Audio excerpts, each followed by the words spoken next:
আজকে তোমাদের সাথে নিয়ে চলে এসেছি একদম নতুন একটা ভ্লগ ভিডিও। সকলে কেমন আছো? আশা করি খুব ভালো আছো। আমিও খুব ভালো আছি। তোমরা সকলেই জানো যে আমার এতদিন বিয়ের জন্য আমি বাড়ি থেকে বেরোতে পারিনি। এই যে বলে না বিয়ের ১৫ দিন না হলে বাড়ি থেকে বেরোতে পারে না। আর তাছাড়া আমি বলেছিলাম যে আমার মৃতা ওষুধ চলছে, তো অসুখ বাড়িতে।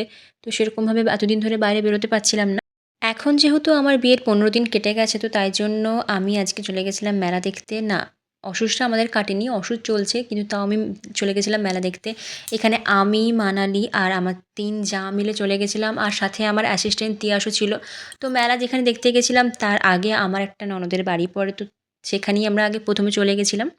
যেহেতু বাড়িটা যেতে, যেতে একটু অন্ধকার ছিল, তো তাই জন্য লাইট জ্বেলে, জ্বেলে ভিডিওটা করেছিলাম। আর এখানে দেখো, এটা আমার একটা জা, আর এইটা হচ্ছে ওই ননদ যার বাড়িতে গেছিলাম। এটাও আমার একটা জা, আর এই হলো আরেকটা জা।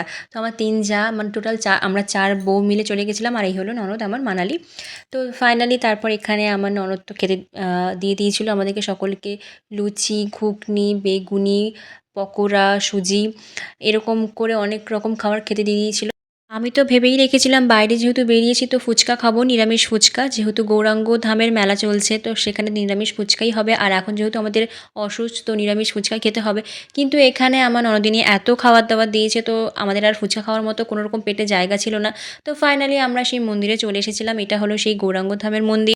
এই মন্দির আর ওই ননদের বাড়ি যেহেতু কাছাকাছি, তাই আমাদের সঙ্গে আমার ওই ননদও এসেছিল আমাদেরকে ঘোরাতে।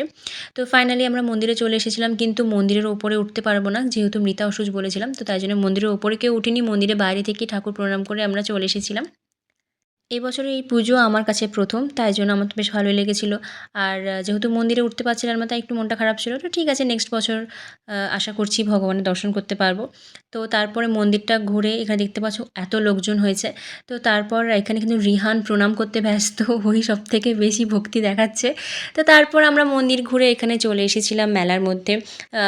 খুব বেশি বড় মেলা হয়নি, ওই গ্রামের মেলা যেরকম হয় ছোটোখাটো মেলা। তো ওই মেলার মধ্যে আমরা চলে এসেছিলাম।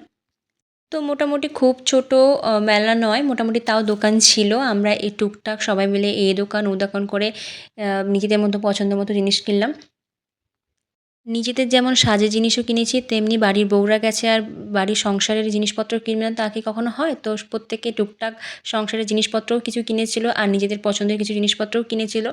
তো ফাইনালি এদিকে আমরা এদিক ওদিক করে ঘোরাফেরা করে কেনাকাটা করেই নিয়েছিলাম। পেট ভাত ছিল তাই কিছু খাইনি, একটা ভুট্টা খেতে, খেতে বাড়ি চলে এসেছি।